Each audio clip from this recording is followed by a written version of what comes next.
Good morning, good morning. Tayo magkakape, o gagatas. Yan o. Ako naman dito. Shout out sa aking kulot. Yan. Kape muna si Kuya Mbao. Alright.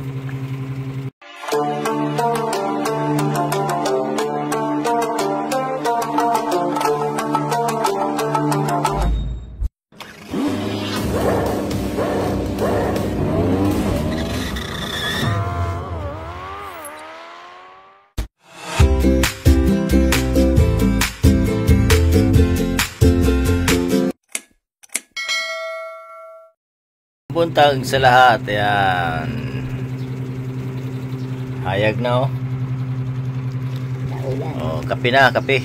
Kape sa ta kay buntag na panahon. Bugnawa sa panahon karon eh.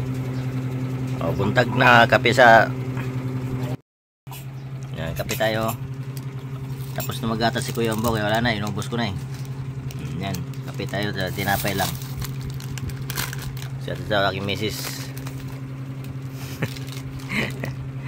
Marami pa tayo dito ng pagkain.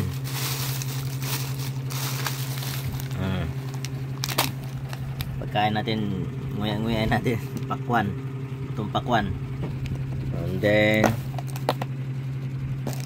meron pa tayo dito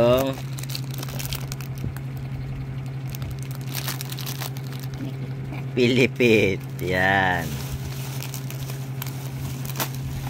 Mga pang almusal. Yan.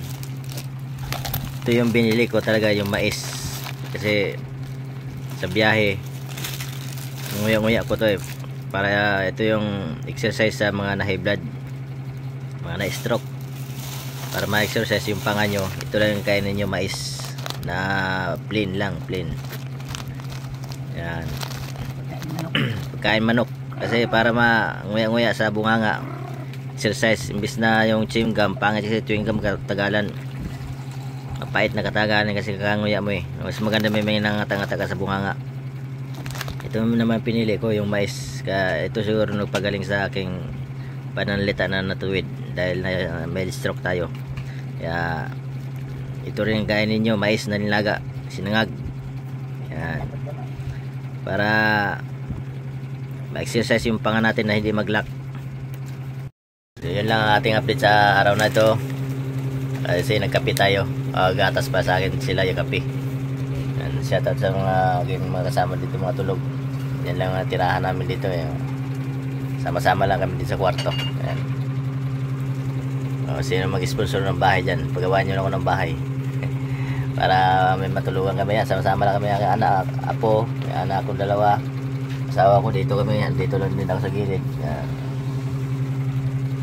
Shout out dyan sa may mga mayaman dyan, baka pagawa nyo na ako ng bahay.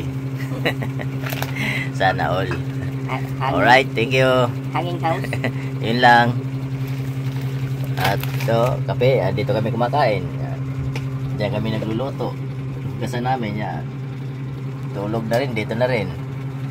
Iwalay lang yung CR, nasa baba pa. Common yung CR natin. Hirap sa mga nubahan talaga, no? Yan, yung gusto nyo tumulungan si Kuya Mbao, bigyan ako ng bahay. Yan. Dito lang si Kuya Mbao, puntahan nyo lang ako sa Putarero, Malabon. Since 1991 hanggang ngayon, di pa tayo nakapundar ng bahay. Salamat.